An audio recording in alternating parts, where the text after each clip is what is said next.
What is the single most significant point on which the whole Christian world is going to unite?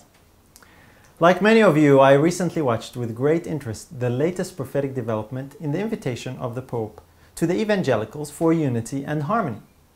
The Pope's video was presented to a large gathering of Pentecostal pastors and leaders in Texas, hosted by Kenneth Copeland Ministries. It was such a significant event that a number of people have shared some excellent analysis and comments on the video by the Pope, as well as the introduction by his friend Bishop Tony Palmer. Now, it is not my intention here to repeat what has already been said by others. If you haven't seen some of those videos and commentaries already, I encourage you to go and have a look at them. They contain some very remarkable and interesting insights.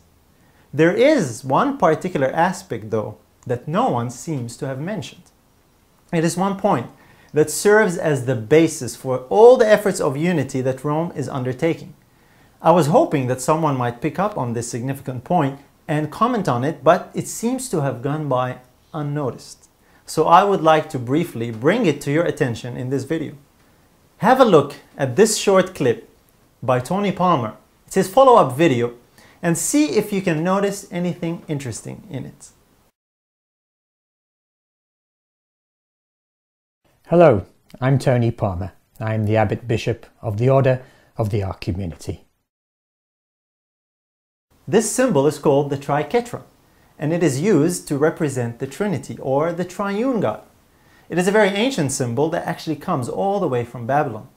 If you're unaware of its history and want to find out a little more about it, I invite you to watch our video entitled The Gods of Babylon. It's on our website. Now you might be wondering, what does the Trinity have to do with the Pope's appeal for unity among all Christians? Well, it actually has everything to do with it. Tony Palmer is the Abbot Bishop of the Ark Community. It's a community that has an ecumenical focus.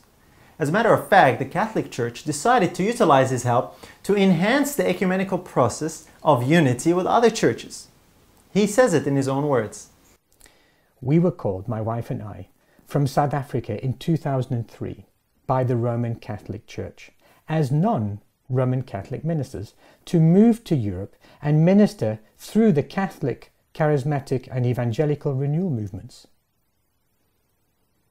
As an evangelical Anglican, I have served under 3 popes: Pope John Paul II, Pope Benedict XVI, and now Pope Francis.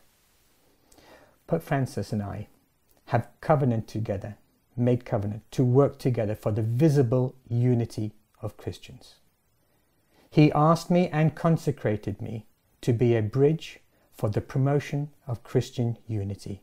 Christian unity is the ultimate goal, but in order to have unity, there needs to be some common denominators. The most important point of unity is the God that is worshipped. The Trinity serves as the most fundamental and basic pillar for unity. Rome makes this very clear. Here's what the Catholic Catechism says, direct from the Roman Catholic website. Now, this is the Catholic faith. We worship one God in the Trinity and the Trinity in unity.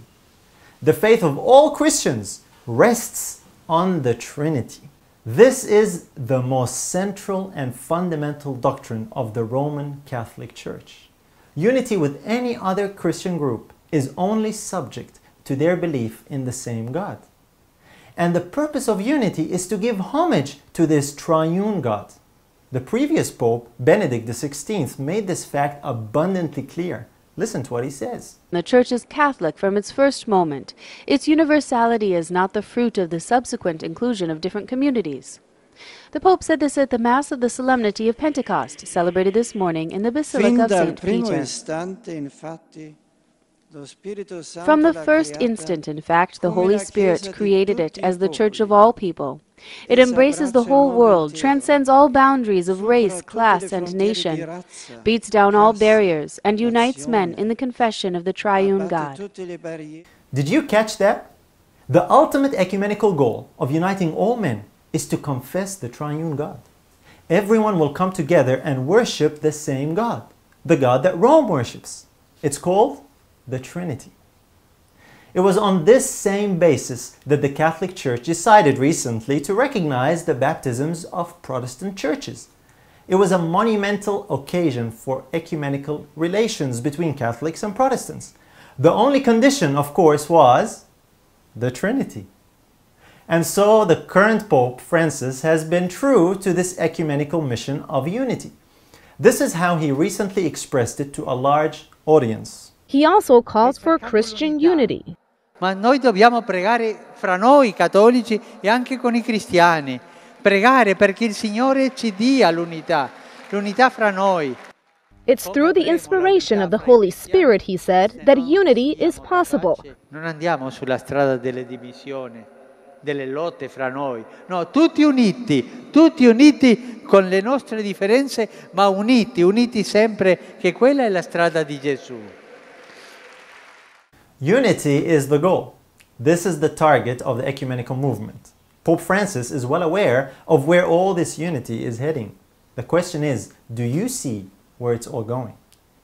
I hope the picture is starting to become clear as to what this unity is all about. It has to do with worship, which brings us to our latest video from the Pope, which received so much commentary and analysis. With this background, you might better appreciate the closing words of Pope Francis in his video. E vi chiedo anche un favore, di pregare per me perché ho bisogno delle vostre preghiere. Io prego per voi, lo farò, ma io ho bisogno delle vostre preghiere.